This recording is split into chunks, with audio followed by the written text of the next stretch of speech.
ओम श्री माधवाय नमः। हरे कृष्णा। आप सभी भक्तों का दिन शुभ और मंगलमय हो, इसी कामना के साथ आज मैं आपको सुनाने जा रही हूँ वैशाख मास में अध्याय 6 की कथा और साथ ही श्रीमद् भागवत गीता में तीसरे दिन के अध्याय का महात्म्य। प्रिय भक्तों, आप कथाओं को पूरा जरूर सुनिए, क्योंकि कथाओं को सुनने से ही माधव मास में पुण्य फल की प्राप्ति हो जाती है।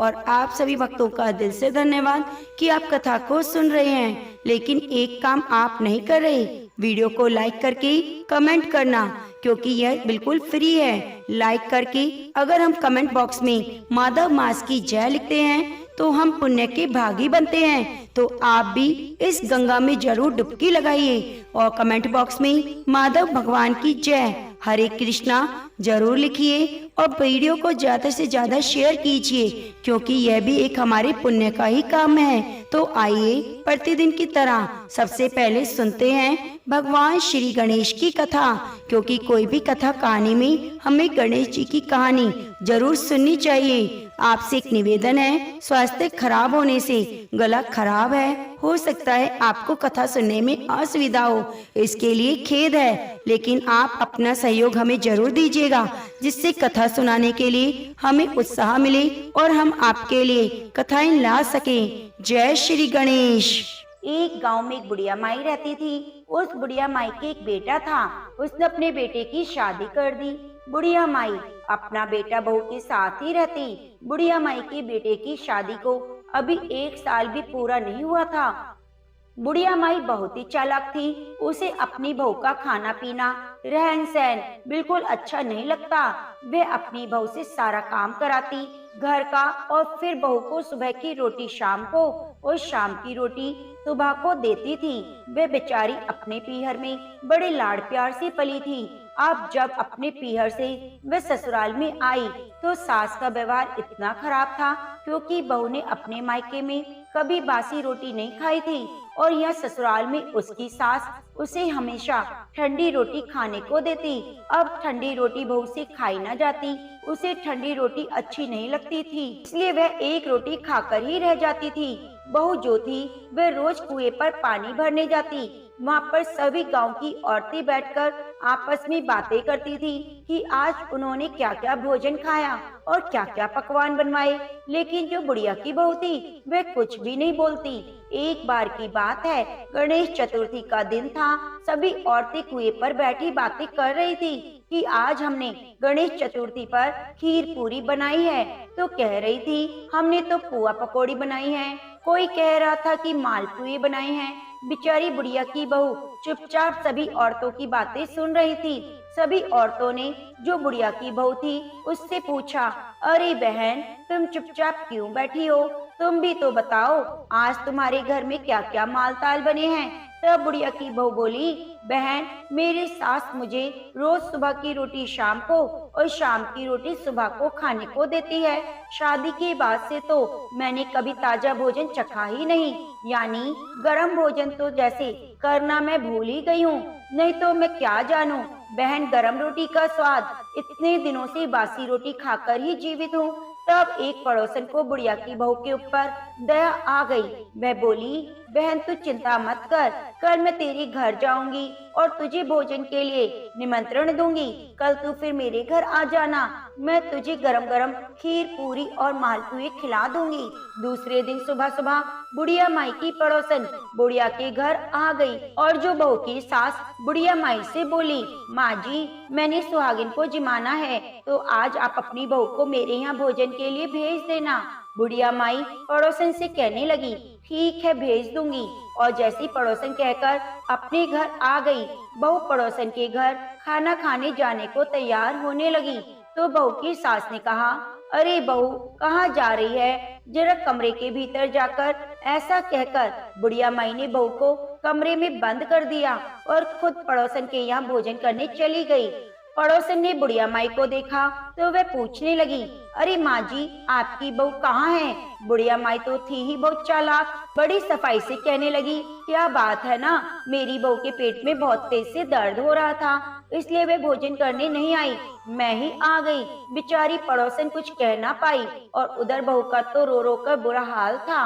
वे खुद की किस्मत को कोस रही थी और रो रही थी। जब बहू अपने कमरे में रो रही थी तभी उसका पति आ गया और अपनी पत्नी के कमरे में बंद उसे देखा तो कहने लगा, क्या बात है। तब उसने अपनी पत्नी से पूरी बात पूछी और बहू ने भी अपने पति को पूरी सच्चाई बता दी कि तुम्हारी माँ मुझे गर्म भोजन खाने को नहीं देती। जब आज पड़ोसन ने मुझे भोजन करने के लिए न्योता दिया तो वह मुझे कमरे में बंद करके खुद भोजन करने चली गई। बहू का पति अपनी माँ के व्यवहार को अच्छे से जानता था। वह अपनी माँ से बहुत डरता था, लेकिन वह अपनी माँ को कुछ भी नहीं कह सकता था। तब पति ने अपनी पत्नी से कहा, देखो कल सुबह मैं तुम्हें गरम भोजन खिलाऊंगा। और दूसरे दिन सुबह जब भी बुढ़िया माई मंदिर चली गई तो बुढ़िया माई के बेटे ने 4 रोटियां बनाई। उन 4 रोटियों का चूरमा बनाकर खूब सारा घी बूरा डाला और 4 लड्डू बना दिए। 4 लड्डू बनाकर बुढ़िया के बेटे ने अपनी पत्नी को खाने को दे दिए। जैसी बुढ़िया माई की बहू चूरमे के लड्डू खाने लगी, बुढ़िया माई मंदिर से घर आ गई और 4 लड्डू बुढ़िया माई की बहू ने डर से खाली पानी के घड़े में डाल दिए और पानी भरने का बहाना बनाकर पनघट पर पहुंच गई।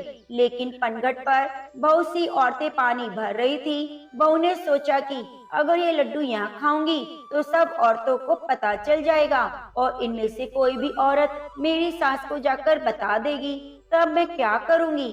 मेरी सास मेरे साथ कलेश करेगी। तब बहू ने सोचा, क्यों न पास में जो गणेश जी का मंदिर है उसमें चली जाऊं। ये सोचकर बहू पास बने गणेश जी के मंदिर में चली गई और मंदिर में जाकर एक तरफ बैठ गई गणेश जी की मूर्ति के सामने। जब वह लड्डू खाने लगी तो गणेश भगवान की मूर्ति में से गणेश भगवान ने अपना एक हाथ आगे बढ़ा दिया। बहू ने सोचा गणेश जी लड्डू मांग रहे हैं, तो इसलिए बहू ने एक लड्डू गणेश भगवान की हथेली पर रख दिया। हथेली पर लड्डू रखते ही भगवान गणेश झट से एक पूरा लड्डू खा गए। फिर जो हाथ फैलाया, बहू ने सोचा चलो एक और लड्डू दे देती हूँ। फिर उसने दूसरा लड्डू भी गणेश भगवान को खाने को दे दिया और गणेश भगवान ने दूसरा लड्डू भी खा लिया और फिर से हाथ फैला दिया। बहू ने तीसरा लड्डू भी गणेश भगवान को खाने को दे दिया। तीसरा लड्डू भी जब गणेश भगवान ने खा लिया तो फिर से हाथ फैला दिया। यह देखकर बुढ़िया की बहू को गणेश जी पर गुस्सा आ गया और बोली, भगवान जी, मुझे तो घर में भी सास चैन से नहीं जीने देती, गरम भोजन खाने को नहीं देती और यहाँ पर आप मुझे खाने नहीं दे रहे। मैंने आपको 3-3 लड्डू खाने को दे दिया, लेकिन अब ये चौथा लड्डू तो मैं किसी कीमत पर आपको नहीं दूंगी, यह तो मैं ही खाऊंगी। ऐसा कहकर बुढ़िया की बहू ने चौथा लड्डू खा लिया। उधर गणेश जी भगवान का हाथ अब जैसे फैला हुआ था वैसे ही रह गया। अब बहू अपना लड्डू खाकर घर आ गई।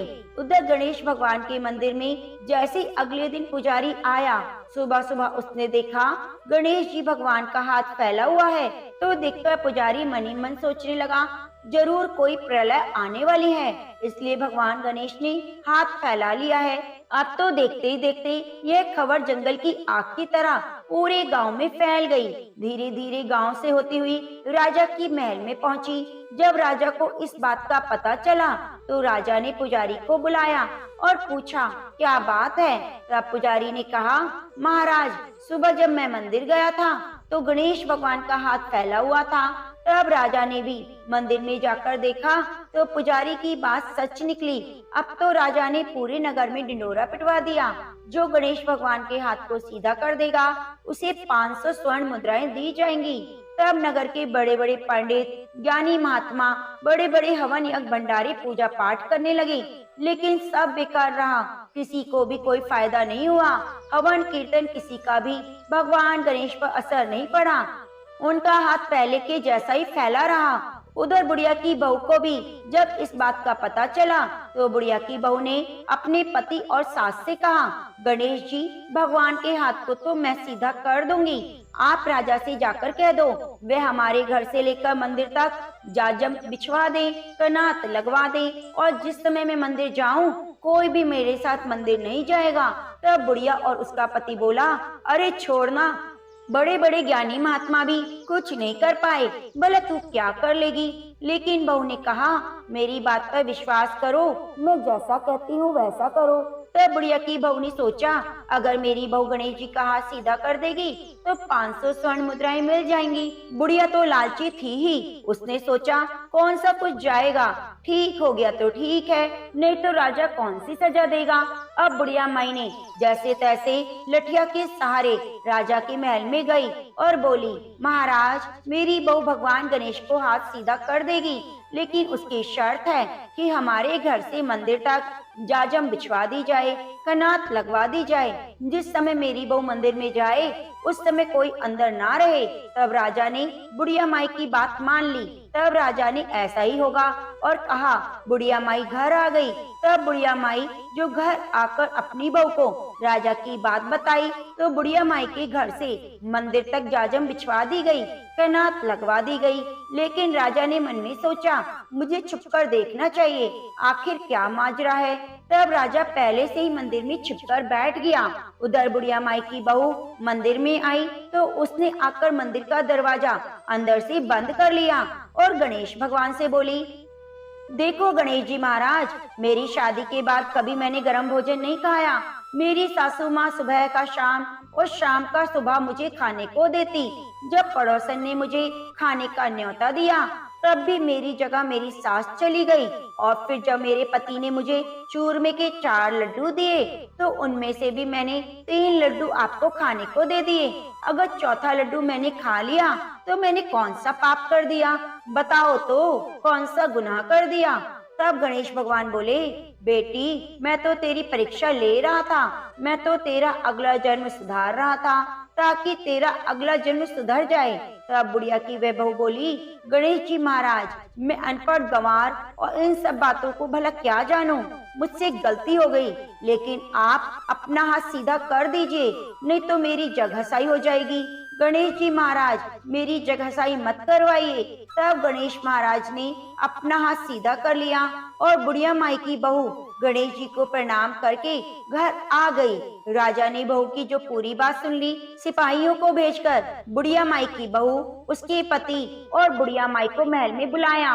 राजा ने बुढ़िया माई से कहा, अरे बुढ़िया माई, मैंने सुना है कि तू अपनी बहू को जो खाने में भोजन देती है वह बासी होता है, गरम भोजन नहीं देती, इसलिए मैं तुझे जेल की सजा सुनाता हूँ, कारावास में डाल देता हूँ। लेकिन तभी बुढ़िया की बहू राजा से बोली, महाराज मेरी सासू माँ तो मेरी माँ के समान है, आप उन्हें जेल की सजा मत दीजिए। तब राजा बुढ़िया माई से कहा, अरे बुढ़िया, मैं तुझे एक शर्त पर छोड़ सकता हूँ, अगर तू अपनी बहू को खाने को ताजा भोजन देगी तभी मैं तुझे जेल में नहीं डालूंगा। तब बुढ़िया माई हाथ जोड़कर राजा से बोली, हे महाराज मुझे माफ कर दीजिए, मुझसे गलती हो गई। मेरी बहू को जो कभी अपने परिवार का सदस्य नहीं समझा, मैंने हमेशा इसे पराया समझा। आज के बाद मैं अपनी बहू के साथ कभी भी बुरा व्यवहार नहीं करूंगी और अपनी बहू को गरम और ताजी भोजन खाने को दूंगी। उसके बाद राजा ने बुढ़िया माई की बहू को 500 स्वर्ण मुद्राएं दे दी। हे गणेश जी महाराज, जैसे अपनी बुढ़िया माई की बहू का मान रखा, जो ये कहानी कह रहे हैं, सुन रहे हैं, सबका मान रखना। तो प्रेम से बोलिए, गणेश भगवान की जय। अब आइए सुनते हैं कीड़ी नगरी की कहानी। इस कहानी को कार्तिक और बैसाख के महीने में सुनने का नियम लिया जाता है। जितनी अपनी श्रद्धा हो, 7 दिन, 21 दिन या सवा महीने, सवा साल इस कथा को सुनकर उद्यापन किया जाता है। ऐसा करने से भगवान श्री हरि विष्णु का आशीर्वाद मिलता है और हमारे घर में धन धान्य में बरकत बनी रहती है। विष्णु भगवान की जय।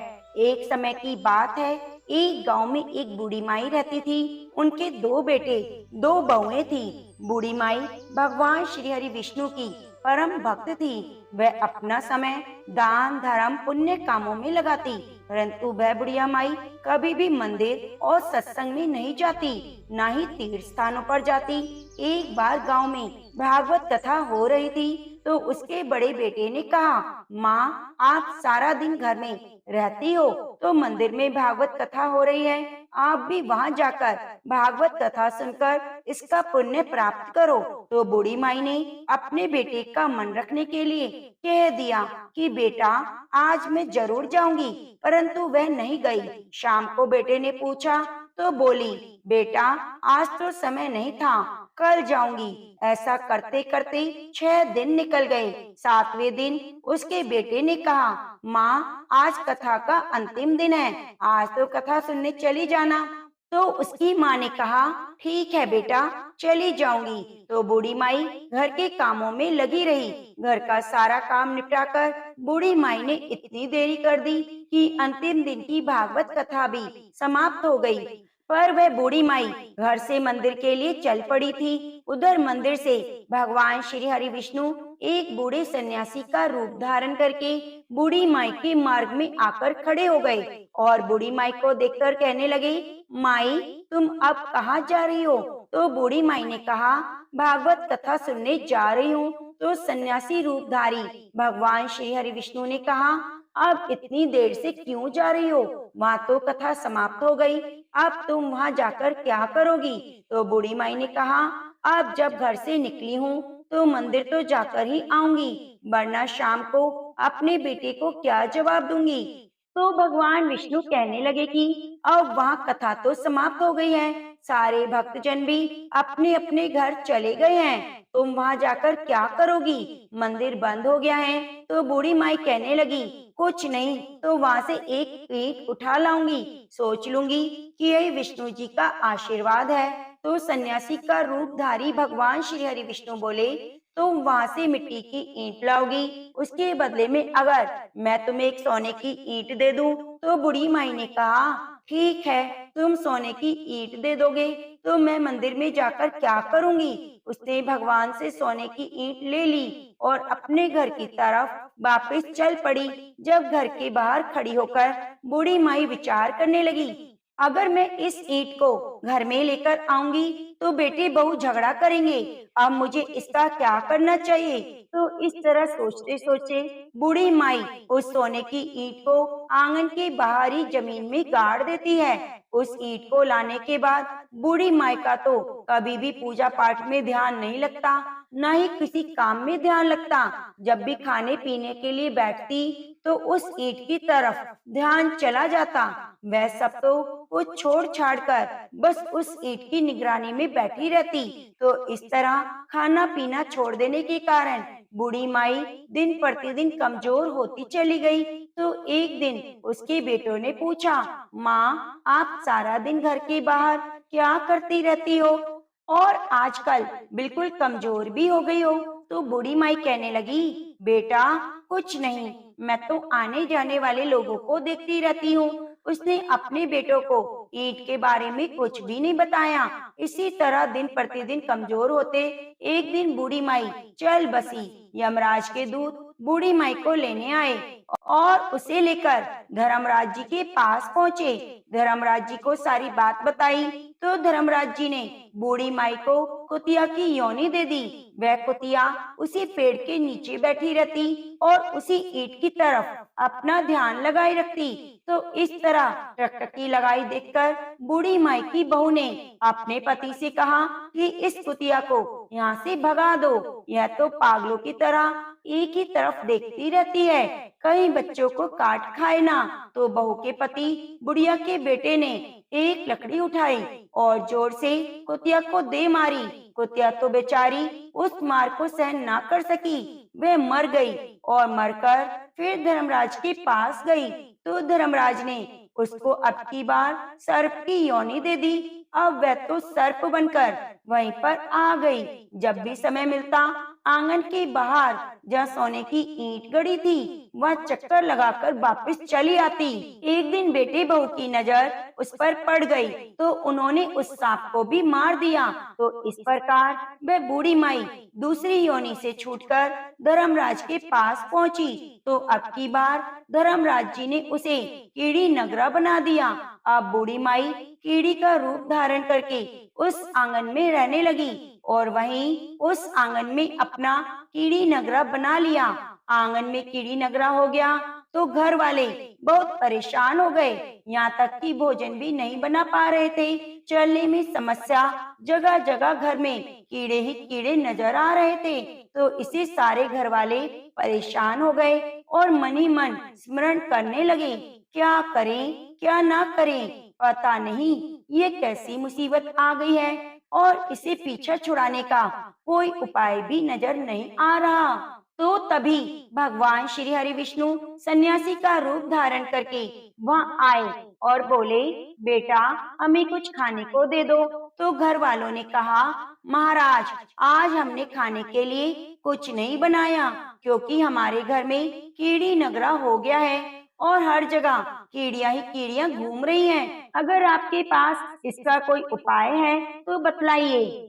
महाराज ने उनकी बात सुनकर कुछ देर तक ध्यान लगाया और फिर कहा, आंगन के बाहर यह जगह है, इसे खोदो। तो भगवान श्री हरि विष्णु ने उनके दोनों बेटों से उस जगह को खुदवाया तो वहाँ सोने की ईंट निकली। तो ब्राह्मण ने उस ईंट को निकालकर उसके बेटों को दे दिया और कहा कि तुम्हारी माँ के नाम से दान पुण्य करना, धर्मशाला बनवाना, स्कूल बनवाना, प्याऊ लगवाना, गौशाला में जाकर गाय के चारे का प्रबंध करना। तो दोनों ने उस बूढ़े ब्राह्मण के सामने तो हाँ कर दी, लेकिन जैसे ही वह गया तो वे दोनों भाई आपस में लड़ने लगे। एक कहता है कि दान तू कर, दूसरा कहता है दान तू कर, मैं नहीं करूँगा। तो इस तरह दोनों बेटों ने अपनी माँ के नाम से कोई भी दान पुण्य नहीं किया। तो वह कीड़ी नगरा कहीं नहीं गया, उसी स्वरूप में वहाँ स्थापित रहा। कुछ दिन बाद वही सन्यासी फिर आया और कहने लगा, बेटा मेरी भोजन की व्यवस्था करो।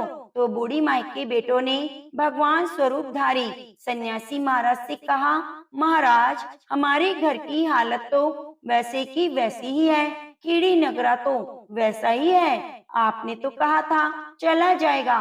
तो भगवान कहने लगे, मैंने तुम्हें दान पुण्य करने के लिए बोला था, क्या तुमने किया? सन्यासी की बात सुनकर दोनों भाई बड़े शर्मिंदा हुए और सर झुकाकर खड़े हो गए। तो सन्यासी उनसे कहने लगा, लाओ वह ईंट के टुकड़े लेकर आओ, इन्हें बेचकर जो भी धन मिले उस धन से तुम्हारी माँ के नाम से दान पुण्य करो। इस कीड़ी नगरे पर शक्कर, घी, आटा डालो। अगर तुम ऐसा करोगे तो तुम्हारी माँ को मोक्ष प्राप्त होगा। तुम्हारी माँ को अभी तक मोक्ष नहीं मिला है, वही कीड़ी नगरे के रूप में तुम्हारे घर में रह रही है। ऐसा कहकर सन्यासी वहाँ से चले गए। फिर दोनों भाइयों ने उस सोने की ईंट को बेचकर उसे जो भी धन मिला उससे माँ के नाम से दान पुण्य किया, मंदिर और धर्मशालाएं बनाई, गरीब कुंवारी कन्याओं का विवाह कराया, कुएं, बावड़ी, तालाब आदि बनवाए। रोजाना नियम से कीड़ी नगरे पर आटा, घी, शक्कर मिलाकर डाला करते। 21 दिन तक ऐसा किया तो घर से कीड़ी नगरा चला गया। उनके घर में भगवान श्री हरि विष्णु की कृपा से अन्न धन के भंडारे भर गए। तभी से माना जाता है जो भी व्यक्ति रोजाना सवेरे कीड़ी नगरे पर आटा, शक्कर, घी मिलाकर डालता है उसके घर में कभी भी अन्न धन की कमी नहीं होती। वे हमेशा अपना जीवन सुख शांति से व्यतीत करता है और उसके वंश में वृद्धि होती है। उसके घर में कभी कोई कष्ट नहीं आता, उसका जीवन सदा सर्वदा आनंद से व्यतीत होता है। घर में अत्यधिक प्रेम होता है, इसलिए हर मनुष्य को अपने जीवन काल में एक बार कीड़ी नगरा सींचने का नियम जरूर लेना चाहिए। तो प्रेम से बोलिए, लक्ष्मी नारायण भगवान की जय। अब आइए गौरी पुत्र गणेश और अपने कुल देवी देवताओं का ध्यान करते हुए बैसाख मास की कथा को सुनते हैं। नारद जी बोले, हे नृपश्रेष्ठ, जो लोग थके हुए राही को जल नहीं पिलाते वे नीच पक्षी का जन्म पाते हैं। इस संबंध में मैं तुम्हें एक पुरातन कथा सुनाता हूँ। इसमें एक ब्राह्मण और उसके घर की छिपकली की कथा है। पुराने समय में हेमांग नामक एक राजा था। वह इक्ष्वाकु वंशी राजा बहुत ही धर्मात्मा, जितेंद्रिय और ब्राह्मण भक्त था। पृथ्वी में जितनी रजकन है, उस राजा ने उतनी गायें ब्राह्मणों को दान की थी। वह हर प्रकार से ब्राह्मणों को संतुष्ट रखता। उसने अगिनत यज्ञ किए। उसके यज्ञ की कुशाओं से पृथ्वी पट गई। भूमि दान, स्वर्ण दान, अन्न दान आदि जो भी दान है, उस राजा ने वे सभी तो किए, परंतु जल दान नहीं किया। एक बार वशिष्ठ ऋषि उसके राज्य में पधारे। राजा को जलदान करने की सलाह दी। तब स्वयं को अधिक चतुर समझने वाला राजा इस प्रकार बोला, हे ऋषि श्रेष्ठ, पृथ्वी पर जो वस्तु बिना मूल्य सबको प्राप्त है, उसका दान करने से क्या फल मिलेगा? जो वस्तु हर किसी को नहीं मिल पाती, उसको देना ही पुण्य है। ऐसे तर्कयुक्त वचन राजा ने कहे, परंतु जलदान नहीं किया। दान भी वह उन ब्राह्मणों को करता जो लूले लंगड़े और दरिद्र होते थे। वह वेद पाठी, तत्वज्ञानी, ब्रह्मवादियों को दान नहीं देता। उसका कथन था कि प्रसिद्ध ब्राह्मणों को तो सभी दान देते हैं, परंतु अपाहिज, दरिद्री, जीविका विहीन बिचारी ये हर प्रकार की वस्तु के अभाव में दुख भोगते हैं। सो मेरा दान इन्हीं के निमित्त है। इस तरह से वे दुर्बुद्धि राजा कुपात्रों को ही दान देता रहता, जिसके कारण वह 3 जन्मों तक पक्षी योनि को प्राप्त हुआ। फिर एक जन्म में गिद्ध और 7 जन्मों में कुकर बना। उसके बाद उसे छिपकली का जन्म मिला। छिपकली की योनि को प्राप्त कर वह राजा मिथिलापुरी के राजा श्रुतकीर्ति के महल के दरवाजे की चौखट पर 87 वर्ष तक कीड़े खाता हुआ रहा। संयोग से एक दिन राजा श्रुतकीर्ति के घर श्रुति देव नामक मुनि आए। राजा मुनि को देखकर बड़ा प्रसन्न हुआ। उसने अर्घ देकर गुरु के चरण धोए। उनके चरणामृत को जब अपने मस्तक पर छिड़का तो वह जल छिपकली के ऊपर पड़ गया। उस जल के प्रभाव से छिपकली को अपने पूर्व जन्मों का ज्ञान हो आया। तब अपनी पूर्व योनि के दुख से दुखित हो वह छिपकली त्राही त्राही करती हुई यह कहने लगी, हे मुनिराज, आप मेरी रक्षा करें। छिपकली के मुख से मनुष्य की वाणी सुनकर मुनि आश्चर्यचकित रह गए। उस छिपकली से बोले, तुम कौन हो? तू शोकाकुल होकर इस तरह विलाप क्यों कर रही है? तो इस योनि को कैसे प्राप्त हुई? तू अपनी कथा कह, मैं तुझे इस योनि से मुक्त करूंगा। मुनि की सांत्वना देने वाले इन वचनों को सुनकर वह छिपकली बोली, हे मुनिराज, मैं इक्ष्वाकु वंश का हेमांग नामक राजा था। पूर्ण वेदज्ञ, धर्मनिष्ठ और ज्ञानी था। मैंने अनगिनत गोएं दान की, अनगिनत यज्ञ किए, कुएं तालाब खुदवाए, बाग लगवाए, सब प्रकार के दान किए, धर्म पूर्वक राज्य का पालन किया, परंतु फिर भी मैं 10 जन्मों तक चातक, गिद्ध और कुत्ते की योनि पाकर अब 12वें जन्म में छिपकली की योनि में पड़ा हूँ। आपके आगमन पर अभी जब राजा ने आपका चरणामृत लेकर अपने ऊपर छिड़का तो उसकी एक बूंद मेरे ऊपर गिर गई। उसके पड़ने से ही मुझे जन्मों का स्मरण हो आया। हे ब्राह्मण श्रेष्ठ, अब आप मेरे दुखों का कारण बताएं। किस पाप के फलस्वरूप मेरी यह दशा हुई? छिपकली का वृतांत सुनकर मुनि ने ज्ञान नेत्रों से उसके पूर्व जन्मों पर दृष्टि डाली और सब कुछ जान लेने के बाद इस प्रकार कहना शुरू किया, हे छिपकली, मैं तेरी इस दशा का कारण बताता हूँ। तूने नृप शरीर में दान धर्म यज्ञ तो किए, किंतु विष्णु के प्रिय मास बैसाख में जल का दान नहीं किया। तूने जल को प्राप्य पदार्थ समझकर इसका महत्व नहीं समझा। इसके अतिरिक्त तूने सुपात्रों को दान नहीं दिया। तेरे दान के पात्र सभी हीन व्यक्ति रहे। सुगंध से भरपूर सुंदर फूल वाले कांटेदार गुलाब की कोई पूजा नहीं करता। पीपल वृक्ष ही पूज्य है। तुलसी की पूजा सब करते हैं, बेरी कटेरी की कोई नहीं करता। इसी प्रकार अनाथों की भी पूजा नहीं होती। हाँ, उन पर दया की जाती है। वे दया के पात्र हैं, पूजा के नहीं। अतः वेद पाठी, तपस्वी, ज्ञानी, सत्शास्त्रों के जानने वाले ही पूजने योग्य हैं। इनमें ज्ञानी भगवान को अधिक प्रिय हैं, अतः वे पूज्यों के भी पूज्य हैं। ऐसे ज्ञानियों की अवहेलना करने वाला मनुष्य पाप का भागी बनता है। तीर्थ स्थान और मूर्ति स्थान भी तत्काल फलदायक नहीं होता, किंतु ज्ञानी महात्माओं को तो दर्शन मात्र से मुक्ति मिल जाती है। इक्ष्वाकु वंश, तो तूने दोनों ही कर्म त्यागे हैं। अर्थात न तो जलदान किया और न ही ज्ञानी महात्माओं वेद पार्टियों का आदर सत्कार किया। इस कारण तुझे दुर्दशा प्राप्त हुई है। हे राजा, मैंने जो बैसाख मास में पुण्य किया उसका फल मैं तुझे दूंगा। यह कहकर मुनिवर ने जल हाथ में ले लिया। अपने पुण्यों के फल का संकल्प करते हुए उसे छिपकली पर छिड़क दिया।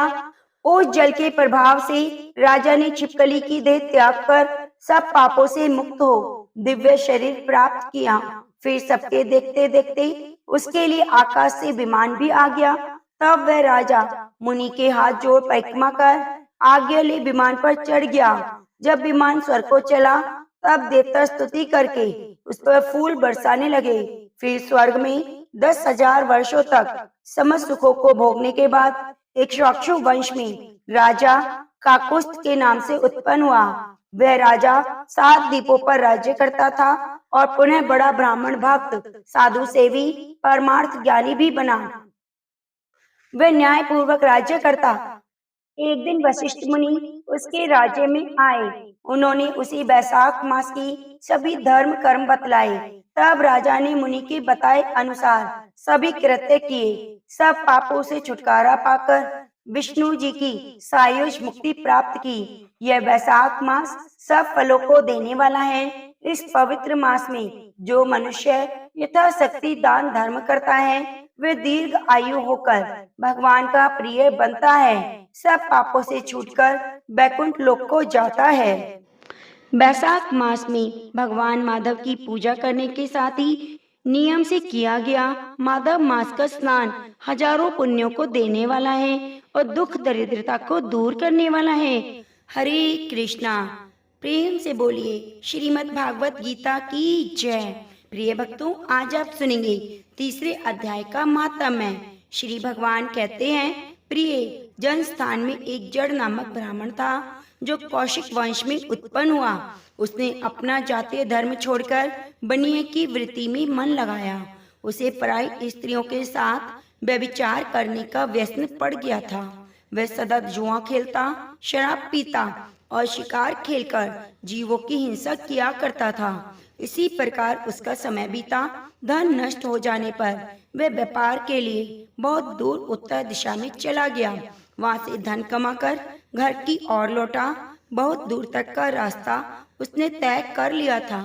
एक दिन सूर्य अस्त हो जाने पर जब 10 दिशाओं में अंधकार फैल गया तब एक वृक्ष के नीचे उसे लुटेरों ने धर दबाया और शीघ्र ही उसके प्राण ले लिए। उसके धर्म का लोप हो गया, इसलिए वह बड़ा भयानक प्रेत हुआ। उसका पुत्र बड़ा धर्मात्मा वेदों का विद्वान था। उसने अब तक पिता के लौट आने की राह देखी। जब वे नहीं आए तब उनका पता लगाने के लिए वह स्वयं भी घर छोड़कर चल दिया। वह प्रतिदिन खोज करता, मगर राहगीरों से पूछने पर भी उसे उनका समाचार नहीं मिलता था। तदंतर एक दिन एक मनुष्य से उसकी भेंट हुई जो इसके पिता का सहायक था। उसने सारा हाल जानकर पिता की मृत्यु पर शोक किया। वह बड़ा बुद्धिमान था। बहुत कुछ सोच विचार कर पिता का पारलौकिक कर्म करने की इच्छा से आवश्यक सामग्री साथ ले उसने काशी जाने का विचार किया। मार्ग में 7-8 मुकाम डालकर वह 9वें दिन उसी वृक्ष के नीचे पहुंचा जहां इसके पिता मारे गए थे। एक स्थान पर उसने संध्या उपासना की और गीता के 3 अध्याय का पाठ किया। इसी समय आकाश में बड़ी भयानक आवाज हुई। उसने अपने पिता को भयंकर आकार में देखा, परंतु तुरंत ही अपने सामने आकाश में उसे एक सुंदर विमान दिखाई दिया जो महान तेज से व्याप्त था। उसने अनेकों क्षुद्र घंटिकाएं लगी थीं। उसके तेज से समस्त दिशाएं आलोकित हो रही थीं। यह दृश्य देखकर उसके चित्त की व्याग्रता दूर हो गई। उसने विमान पर अपने पिता को दिव्य रूप धारण किए विराजमान देखा। उनके शरीर पर पीतांबर शोभा पा रहा था और मुनिजन स्तुति कर रहे थे। उन्हें देखते ही पुत्र ने प्रणाम किया। तब पिता ने भी उन्हें आशीर्वाद दिया। उसके बाद उसने पिता से सारा वृत्तांत पूछा। उसके उत्तर में पिता ने सब बातें बतलाकर इस प्रकार कहना आरंभ किया, बेटा, देववश मेरे निकट गीता के 3 अध्याय का पाठ करके तुमने इस शरीर के द्वारा किए गए कर्म बंधन से मुझे छुड़ा दिया है। अतः अब घर लौट जाओ, क्योंकि जिसके लिए तुम काशी जी जा रहे हो वह प्रयोजन इस समय तृतीय अध्याय के पाठ से सिद्ध हो गया। पिता के यूं कहने पर पुत्र ने पूछा, तात मेरे हित का उपदेश दीजिए और कोई कार्य हो जो मेरे करने योग्य हो बतलाइए। तब पिता ने कहा, अनग तुम्हें यही कार्य फिर करना है। मैंने जो कर्म किया वही मेरे भाइयों ने भी किया, इससे वे घोर नरक में पड़े हैं। उनका भी तुम्हें उद्धार करना चाहिए। मेरे कुल के और जितने भी लोग नरक में पड़े हैं उनका भी तुम्हें उद्धार करना चाहिए। जिस साधन के द्वारा तुमने मुझे संकट से छुड़ाया है उसी का अनुष्ठान औरों के लिए भी करना उचित है। उसका अनुष्ठान करके उससे होने वाला पुण्य उन नारकी जीवों को संकल्प करके दे दो। इससे वे समस्त पूर्वज मेरी ही तरह यातना से मुक्त हो स्वल्प काल में ही श्री विष्णु के परम पद को प्राप्त करेंगे। पिता का यह संदेश सुनकर पुत्र ने कहा, तात यदि ऐसी बात है और आपकी भी ऐसी ही रुचि है तो मैं समस्त नारकी जीवों को नरक से उद्धार कर दूंगा। यह सुनकर उसके पिता बोले, बेटा एवमस्तु, तुम्हारा कल्याण हो। मेरा अत्यंत प्रिय कार्य संपन्न हो गया। इस प्रकार पुत्र को आश्वासन देकर उसके पिता भगवान विष्णु के परम धाम को चले गए। उसके बाद वह भी लौटकर जन स्थान में आया और परम सुंदर भगवान श्री कृष्ण के मंदिर में उनके समक्ष बैठकर पिता के आदेश अनुसार गीता के तीसरे अध्याय का पाठ करने लगा। उसने नारकी जीवों का उद्धार करने की इच्छा से गीता जनित सारा पुण्य संकल्प करके दे दिया। इसी बीच में भगवान विष्णु के दूत यातना भोगने वाले नारकी जीवों को छुड़ाने के लिए यमराज के पास गए। यमराज ने नाना प्रकार के सत्कारों से उनका पूजन किया और कुशल पूछी। वे बोले, धर्मराज हम लोगों के लिए सब और आनंद ही आनंद है। इस प्रकार सत्कार करके पितृलोक के सम्राट परम बुद्धिमान यम ने विष्णु दूतों से यमलोक में आने का कारण पूछा। तब विष्णु दूत ने कहा, यमराज शेष शैया पर शयन करने वाले भगवान विष्णु ने हम लोगों को आपके पास कुछ संदेश देने के लिए भेजा है। भगवान हम लोगों के मुख से आपकी कुशल पूछते हैं और ये आज्ञा देते हैं आप नरक में पड़े हुए सभी प्राणियों को छोड़ दें। अमित तेजस्वी भगवान विष्णु का यह आदेश सुनकर यम ने मस्तक झुकाकर स्वीकार किया और मन ही मन कुछ सोचा। उसके बाद मनमोहत नारकी जीवों को नरक से मुक्त देखकर उनके साथ ही वे भगवान विष्णु के वास स्थान को चले। यमराज श्रेष्ठ विमान के द्वारा जहाँ क्षीर सागर है वहाँ जा पहुँचे। उसके भीतर कोटि कोटि सूर्यों के समान कांतिमान नील कमल के समान श्याम सुंदर लोकनाथ जगत गुरु श्री हरि का उन्होंने दर्शन किया। भगवान का तेज उनकी शैया बने हुए शेषनाग के फनों की मणियों के प्रकाश से दुगना हो रहा था। वे आनंद युक्त दिखाई दे रहे थे। उनका हृदय प्रसन्नता से परिपूर्ण था। भगवती लक्ष्मी अपनी सरल चितवन से प्रेम पूर्वक उन्हें बार बार निहार रही थी। चारों ओर योगी जन भगवान की सेवा में खड़े थे। उन योगियों की आंखों के तारे ध्यानस्थ होने के कारण निश्चल प्रतीत होते थे। देवराज इंद्र अपने विरोधियों को परास्त करने के उद्देश्य से भगवान की स्तुति कर रहे थे। ब्रह्मा जी के मुख से निकले हुए वेदांत वाक्य मूर्तिमान होकर भगवान के गुणों का गान कर रहे थे। भगवान पूर्णतः संतुष्ट होने के साथ ही सभी योनियों की ओर से उदासीन प्रतीत होते थे। जीवों में से जिन्होंने योग साधन के द्वारा अधिक पुण्य संचय किया था उन सबको एक ही साथ वे कृपा दृष्टि से निहार रहे थे। भगवान अपने स्वरूप भूत अखिल चराचर जगत को आनंद पूर्ण दृष्टि से आमोदित कर रहे थे। शेष नाग की प्रभा से उद्भासित एवं सर्वत्र व्यापक दिव्य विग्रह धारण किए नील कमल के सदृश श्याम वर्ण वाले श्री हरि ऐसे जान पड़ते थे मानो चांदनी से घिरा हुआ आकाश सुशोभित हो रहा है। इस प्रकार भगवान की झांकी करके यमराज अपनी विशाल बुद्धि के द्वारा उनकी स्तुति करने लगे। यमराज बोले, संपूर्ण जगत का निर्माण करने वाले परमेश्वर, आपका अंतःकरण अत्यंत निर्मल है। आपके मुख से ही वेदों का प्रादुर्भाव हुआ है। आप ही विश्व स्वरूप और विधायक ब्रह्मा हैं। आपको नमस्कार है। अपने बल और वेग के कारण जो अत्यंत दुर्दुष प्रतीत होते हैं, ऐसे दानवेंद्रों का अभिमान चूर्ण करने वाले भगवान विष्णु को नमस्कार है। पालन के समय सत्व में शरीर धारण करने वाले विवेक के आधारभूत सर्वव्यापी श्री हरि को नमस्कार है। समस्त देहधारियों की पातक राशि को दूर करने वाले परमात्मा को प्रणाम है। जिनके ललाटवर्ती नेत्र के तनिक सा खुलने पर भी आग की लपटें निकलने लगती हैं, उन रुद्र रूपधारी आप परमेश्वर को नमस्कार है। आप संपूर्ण विश्व के गुरु, आत्मा और महेश्वर हैं। अतः समस्त वैष्णव जनों को संकट से मुक्त करके उन पर अनुग्रह करते हैं। अतः आप माया से विस्तार को प्राप्त हुए अखिल विश्व में व्याप्त होकर भी कभी माया या उससे उत्पन्न होने वाले गुणों से मोहित नहीं होते। माया और माया जनित गुणों के बीच में स्थित होने पर भी आप उनमें से किसी का प्रभाव नहीं पड़ता। आपकी महिमा का अंत नहीं, क्योंकि आप असीम हैं। फिर आप वाणी के विषय कैसे हो सकते हैं? अतः मेरा मौन रहना ही उचित है। इस प्रकार स्तुति करके यमराज ने हाथ जोड़कर कहा, जगत गुरु, आपके आदेश से इन जीवों को गुण रहित होने पर भी मैंने छोड़ दिया है। अब मेरे योग्य जो कार्य हो उसे बताएं। यूं कहने पर भगवान मधुसूदन मेघ के समान गंभीर वाणी द्वारा मानो अमृत रस से सींचते हुए बोले, धर्मराज, तुम सबके प्रति समान भाव रखते हुए तीनों लोगों का पाप से उद्धार कर रहे हो। तुम पर देहधारियों का भार रखकर मैं निश्चिंत हूँ। अतः तुम अपना काम करो और अपने लोक को लौट जाओ।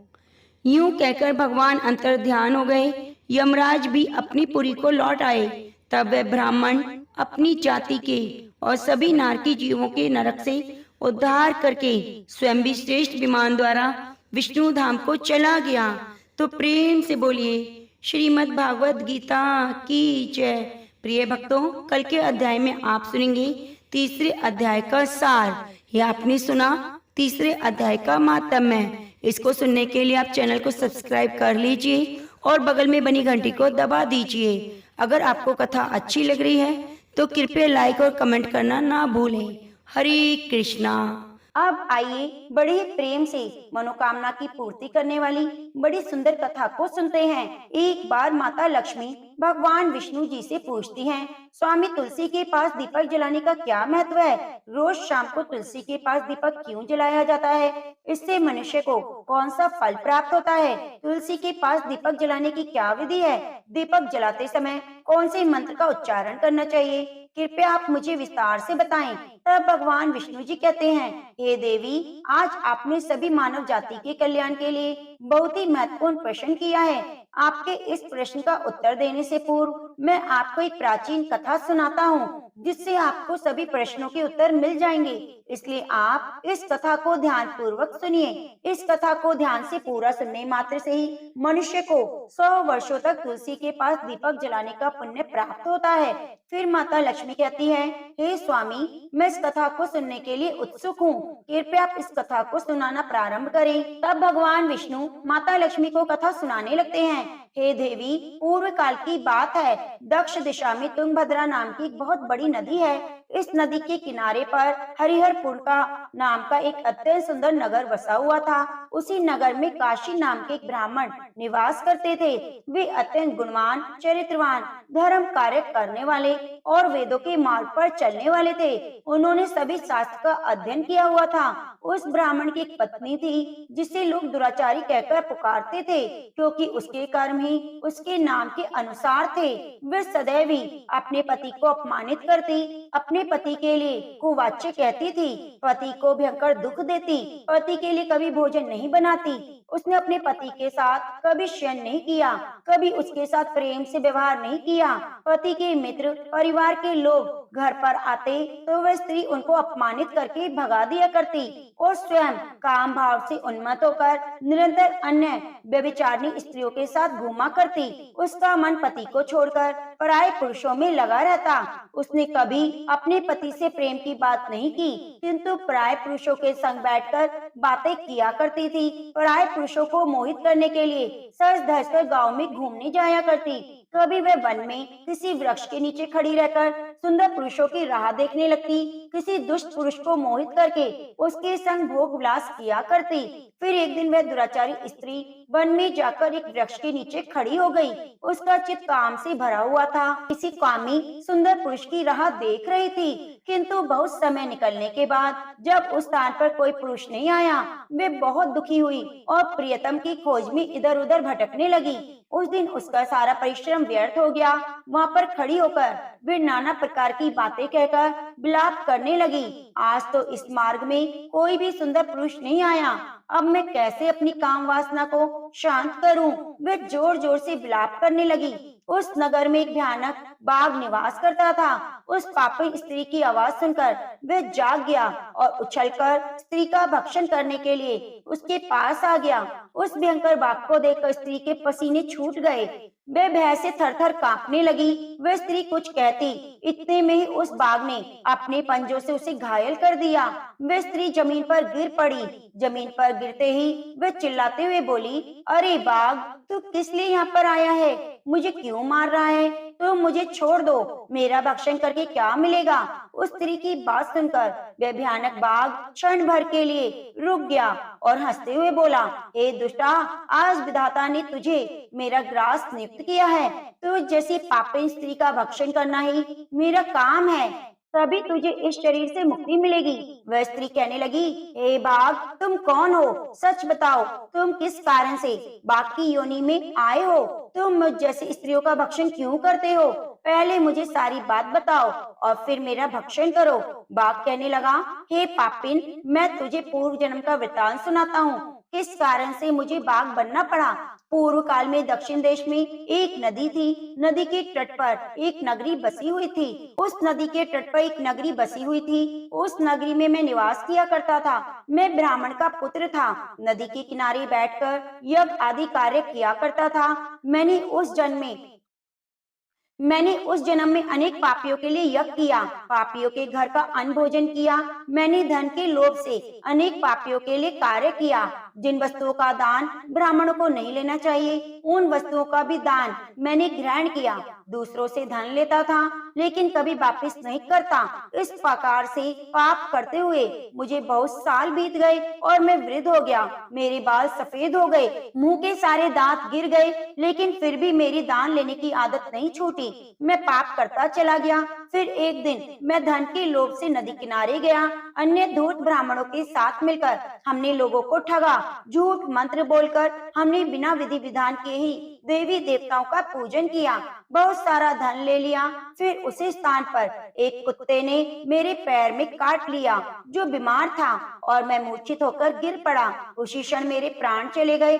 फिर यम के दूत उस स्थान पर प्रकट हुए और मुझे पकड़कर यमपुरी ले आए। यहाँ पर यमराज ने चित्रगुप्त से मेरे कर्मों का लेखा जोखा निकालने के लिए कहा। फिर चित्रगुप्त कहने लगे, हे धर्मराज, इस ब्राह्मण ने घोर पाप किए। इसने दूसरों से झूठ कहकर धन लूटा, विधि विधान से पूजा न करके झूठ मंत्र बोलकर भगवान का अपमान किया, इसलिए यह पापी ब्राह्मण केवल नरक जाने योग्य है। फिर यमराज ने अपने दूतों को आदेश देकर मुझे नरक की अग्नि में डाल दिया और कई वर्षों तक सजा भोगने के बाद मुझे बाघ का शरीर प्राप्त हुआ। मैं इस दुर्गम वन में निवास करने लगा। मैं अपने पूर्व जन्म के पापों को याद करके कभी महात्मा साधु पुरुष सती स्त्रियों का भक्षण नहीं करता। मैं केवल पापी दुराचारी उल्टा स्त्रियों का भक्षण करता हूँ, ताकि मुझे पाप से मुक्ति मिल जाए। फिर उस बाघ उस स्त्री से कहने लगा, हे पापिन, तेरे आचरण तो उल्टा जैसे हैं। अपने पति को छोड़कर इस वन में अन्य पुरुषों के साथ भोग विलास करने आई है, इसलिए आज तू मेरा ग्रास बनेगी। इतना कहकर उस बाघ ने अपने तीक्ष्ण नाखून से उस पापी स्त्री के टुकड़े टुकड़े कर दिए और खा गया। फिर उस स्थान पर यम के दूत प्रकट हुए, उस पापी स्त्री को उठाकर यमपुरी ले गए।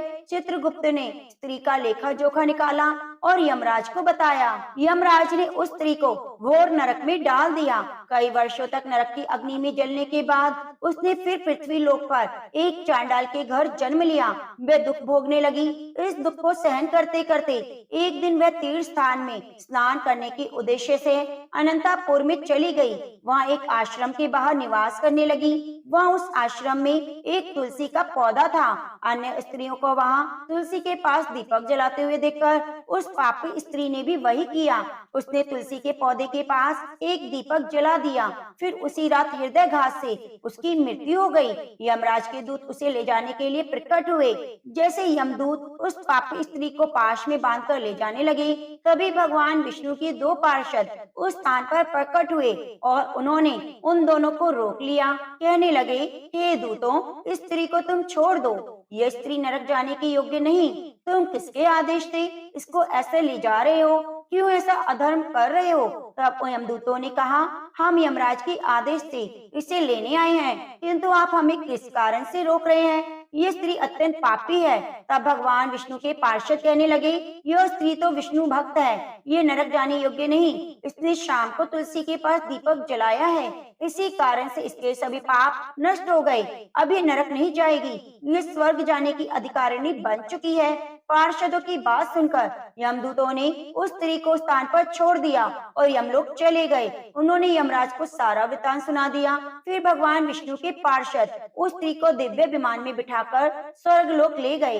भगवान विष्णु कहते हैं, हे देवी, इस प्रकार से तुलसी के पास केवल दीपक जलाने मात्र से मनुष्य के सभी पाप नष्ट हो जाते हैं। जो स्त्री नित्य शाम को तुलसी के पास दीपक जलाती है, वे सौभाग्यशाली बनती है। पूर्व जन्म के सभी पाप नष्ट हो जाते हैं, सुख समृद्धि की प्राप्ति होती है।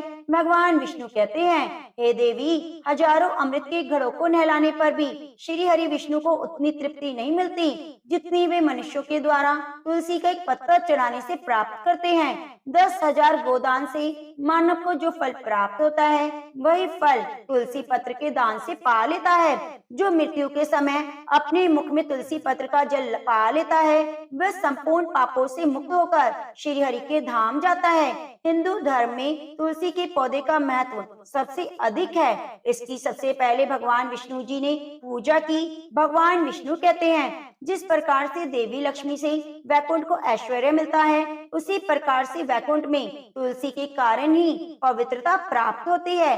पृथ्वी लोक पर जिस स्थान पर भी तुलसी का पौधा है, उस स्थान पर कभी बुराई का वास नहीं होता। ऐसा स्थान सबसे अधिक पवित्र होगा। इसी कारण से हमारे घर में तुलसी का पौधा अवश्य होना चाहिए। इस प्रकार से भगवान विष्णु ने तुलसी के पास दिया जलाने का महत्व बताया। तो प्रेम से बोलिए, तुलसी शालिग्राम भगवान की जय। अब आइए सुनते हैं लप्सी तप्सी की कथा। कहते हैं कि लप्सी तप्सी की कथा हमें हर कथा कहानी में जरूर सुननी चाहिए। एक लप्सी था, एक तप्सी था। तप्सी हमेशा भगवान की तपस्या में लीन रहता। लप्सी रोजाना 1.25 सेर की लापसी बनाकर भगवान का भोग लगाकर जीम लेता था। एक दिन दोनों लड़ने लगे। तप्सी बोला, मैं रोज भगवान की तपस्या करता हूँ, इसलिए मैं बड़ा हूँ। लप्सी बोला, मैं रोज भगवान का 1.25 सेर लापसी का भोग लगाता हूँ, मैं बड़ा हूँ। नारद जी वहाँ से गुजर रहे थे। दोनों को लड़ता देखकर उनसे पूछने लगे, तुम क्यों लड़ रहे हो?